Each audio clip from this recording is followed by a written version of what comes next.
So to establish an existence and uniqueness theorem for y prime is some function of x and y, please note this covers both the cases that we've dealt with so far. So the two cases that we've dealt with are y prime plus p of x times y is some function of x. And just for clarity, this little f and that little f are probably different, right? So the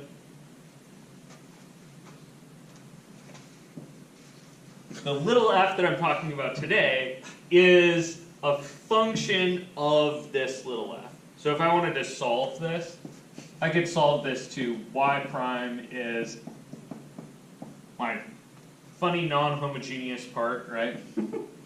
Divided, oh wait, not divided by, how do you solve that? You subtract and then divide and then solve. How about start with subtract, right?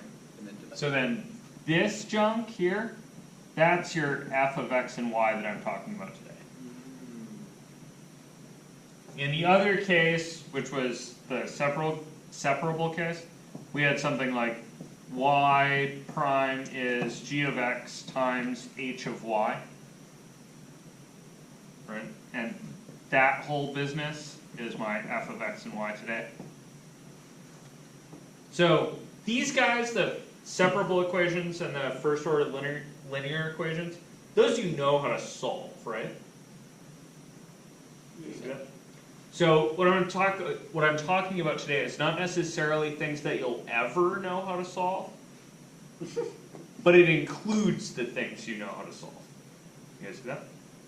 So the existence and uniqueness theorem for this kind of function, and there's going to be a bunch of existence and uniqueness theorems as we go, but the existence and uniqueness theorem for this flavor of function is just if that little function f of x and y is continuous on a rectangle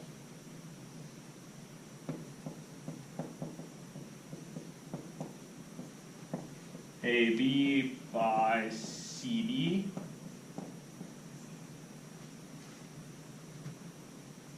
containing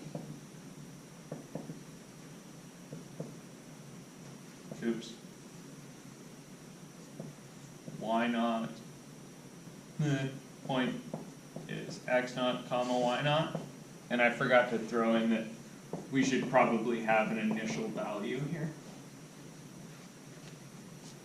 So the existence part, the existence part and the uniqueness part are both going to depend on the halving of an initial condition. Okay? So you have some differential equation of this form and an initial condition. If your initial condition is in a rectangle on which the function's continuous, then you can say that this thing has at least one solution.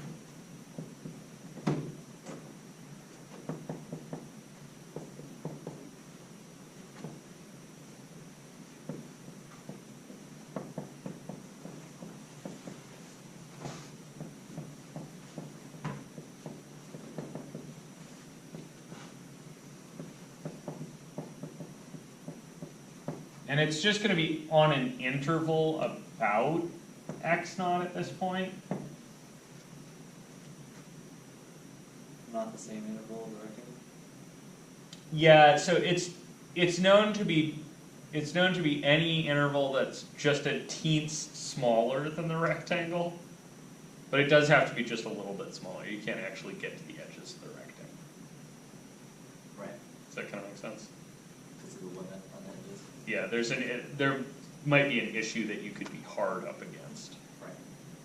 So the kind of picture case is someplace out here you have your x naught, and someplace up here you have your y naught. So this is your point x naught, y naught. If you have issues with your function that are kind of some set of issues, right? maybe you have like asymptotes at a couple of points, and then you have asymptotes all along some lines. But you have some rectangle on which things are good. So in my case, that rectangle would look like this.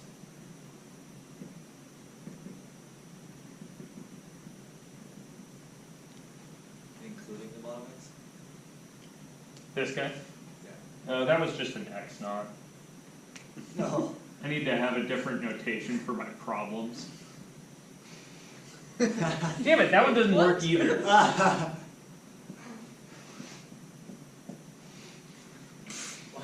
What? And the dot in the middle is what? So that's the point X naught comma Y naught, right? Oh, okay, cool. And then I have my pink rectangle, Which is good. Pink equals good. and that's like kind of the sweet spot here. And so what I get is that I'm going to be able to solve this thing in there, which really means that there's some kind of curve in here, like this, that solves. It might not pass the vertical line test, or it might be an implicitly defined solution, but it's some solution. You guys see that? And then right now the existence part, which is this guy. So this is the existence part. Says that there might be a couple.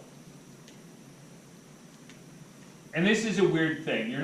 This is not something that happens in physics. If this happens in physics, there are problems. This would be like, you drop things, and sometimes they behave one way under gravity, and sometimes they just do something else. Right? And that would be, which path did you get on to start with? So really, if we're doing applications, we would like to both know that there is a solution, right? Like, the tank's not going to explode, or whatever. And also that that solution is unique, so we can use it to make predictions. So the thing we need to get uniqueness, and oftentimes we use an exclamation point to denote uniqueness. Because factorial was already taken. Okay, fine. I'll write the word unique. And then I'm going to put the exclamation point down there, and I'm drawing the funny backwards E that means exists. So is it backwards E and the same exclamation mark that means existence and uniqueness? Yeah, so if we shorthanded this, it would be there exists uniquely. It's not like But if you put exist, exclamation Eureka. and then the E, it's not exist, right? No, that would be this one. To not exist is the Oh, it's a slash. E slash. Yeah. These things happen a lot. Like, we talk about existence and uniqueness a lot as mathematicians. And so there is this shorthand for there exists uniquely a solution. What if the slash goes to both? I have no idea. Alright, so the uniqueness part of this is if both f and the partial of f with respect to y are continuous on a rectangle AB cross CD containing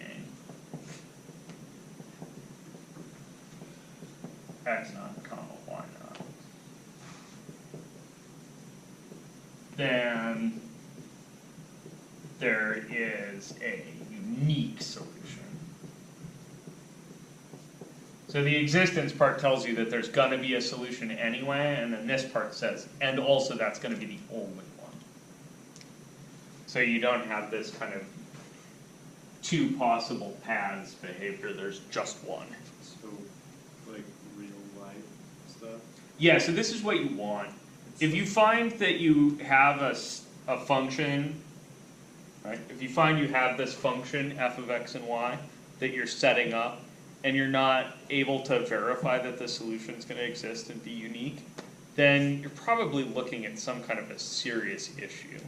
So if that's like, you know, like a real life example, usually that means that something explodes. Okay guys, don't do this. Yeah, don't build that. Or if you build that, be standing away from it, right? Yeah, so This does become actually a thing that you wanna check. That kinda makes sense? Sure. So existence requires just the function itself to be continuous, and uniqueness requires the function and its y derivative. You don't have to check the x derivative, it really is just the y derivative. Cool? So it's that calc thing that we What had a was the name guy's for that wasn't the racetrack theorem. What? The racetrack theorem? Oh, You like remember? help one or two? Yeah, the thing with continuous things, and if there's a solution for things, then it works. Yeah, the intermediate, Yeah. Yeah. Oh, well, close enough. I like the intermediate solution there. Okay, cool.